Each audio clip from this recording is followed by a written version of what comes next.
इस वक्त की बड़ी खबर नारायण साईं के मामले में मुख्य गवाह महेंद्र चावला को पानीपत में गोली मार दी गई है।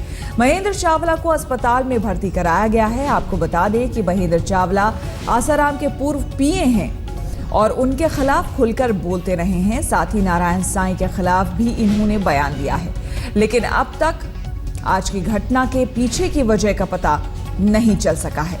तो आपको बता दें, महेंद्र चावला जो कि आसाराम के पीए रह चुके हैं, उनको गोली मार दी गई है और महेंद्र चावला अस्पताल में भर्ती हैं।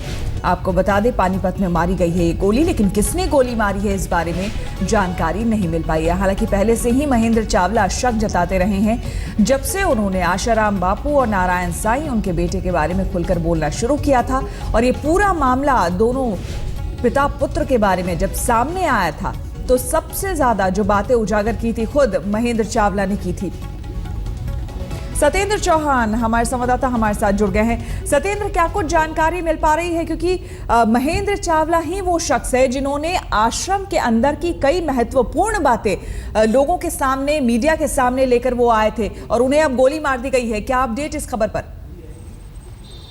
देखिए, मैं आपको बताना चाहूंगा कि जो महेंद्र चावला हैं, ये पानीपत के सनौली गांव के रहने वाले हैं और पानीपत का जो सनौली रोड है उसी के रोड पर ही पानीपत में इनका अपना मकान है। आज सुबह 9 बजे के करीब ये अपने कपड़े धो रहे थे घर के अंदर ही, तो पल्सर बाइक पर दो लड़के सवार थे। उन्होंने इनके अंदर घुसे और महेंद्र चावला सामने बैठे हुए थे। 9:30 बजे एग्जैक्ट टाइम पर इनको 2 गोलियां मारी गई हैं। गोलियां मारने के बाद दोनों जो है बाइक सवार वहां से फरार हो गए और पुलिस अब जो है इस मामले की तफ्तीश में जुटी हुई है। लेकिन मैं आपको ये बताना चाहूंगा कि महेंद्र चावला को पहले भी कई बार जो है इस तरह की धमकियां मिली हैं। वो मीडिया के सामने भी आते रहे और उन्होंने कई बार ये बात कही थी कि मुझको जो है फोन कॉल पर कई बार धमकियां दी जाती हैं। और अब जब ये हादसा हुआ है तो इसके बाद जो है पुलिस तफ्तीश में जुट गई है। और ये भी मैं बताना चाहूंगा कि महेंद्र चावला ही वो शख्स है जो सबसे पहले नारायण साईं जो आसाराम के बेटे हैं उनके खिलाफ जो तंत्र मंत्र की बात आई थी, काला जादू की जो बात आई थी,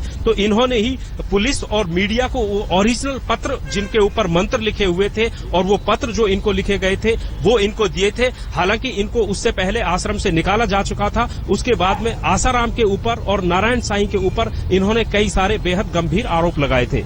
जी बिल्कुल। फिलहाल क्या स्थिति बताई जा रही है महेंद्र चावला की, जानना चाहेंगे सत्येंद्र, क्योंकि 2 गोलियां लगी है और ऐसे में चूंकि अहम गवाह रहे हैं इस पूरे मामले में, नारायण साईं मामले में, तो बेहद जरूरी है उनका रहना, उनका बचना। देखिए, उनको 2 गोलियां लगी हैं और दोनों गोलियां एक जो है उनके पेट पे लगी हुई बताई जा रही है और एक सीने पे लगी हुई बताई जा रही है। और उनको जो है तुरंत अफरा तफरी में प्रेम अस्पताल है पानीपत का, वहां पर ले जाया गया है। डॉक्टरों ने फौरी तौर पर जो है उनकी जांच शुरू कर दी है, चिकित्सा शुरू कर दी है, लेकिन हालत गंभीर बताई जा रही है क्योंकि जो गोलियां हैं वो बहुत कम फासले से मारी गई हैं, बिल्कुल पास से मारी गई हैं। और जब पास से गोली मारी जाती है तो उसका काफी नुकसान होता है। तो अभी हालत उनकी चिंताजनक बनी हुई है। अभी थोड़ी बहुत देर में डॉक्टर बताएंगे कि क्या हालत रहती है। दूसरी तरफ पुलिस इस मामले की पूरी तफ्तीश में जुट गई है। जी सत्येंद्र, लेकिन जानना चाहेंगे यहाँ अहम ये होता है कि पुलिस आखिर किस एंगल से जांच कर रही है, छानबीन कर रही है, क्योंकि महेंद्र चावला पहले से ही शक जताते रहे हैं, पहले से ही ये आशंका जताते रहे हैं कि उनके ऊपर हमला हो सकता है। फोन कॉल्स उन्हें धमकी के आते रहे हैं। पुलिस क्या कह रही है?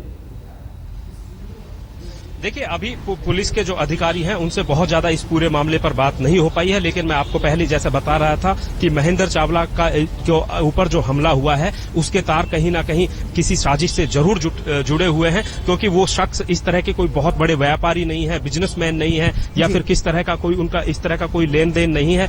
तो जाहिर सी बात है इनकी इस पूरे मामले की शक की सुई इसी मामले पर जाती है, क्योंकि वो नारायण साईं के खिलाफ, आसाराम बापू के खिलाफ शुरू से ही लगातार बोलते रहे हैं, सबूत देते रहे हैं और जो है पहले भी वो शिकायत कर चुके हैं कि उनको कई तरह की धमकियां मिली हैं। लेकिन इन धमकियों को पुलिस ने क्यों रखे? आगे भी आपसे अपडेट लेते रहेंगे। फिलहाल बहुत शुक्रिया आपका तमाम जानकारी के लिए।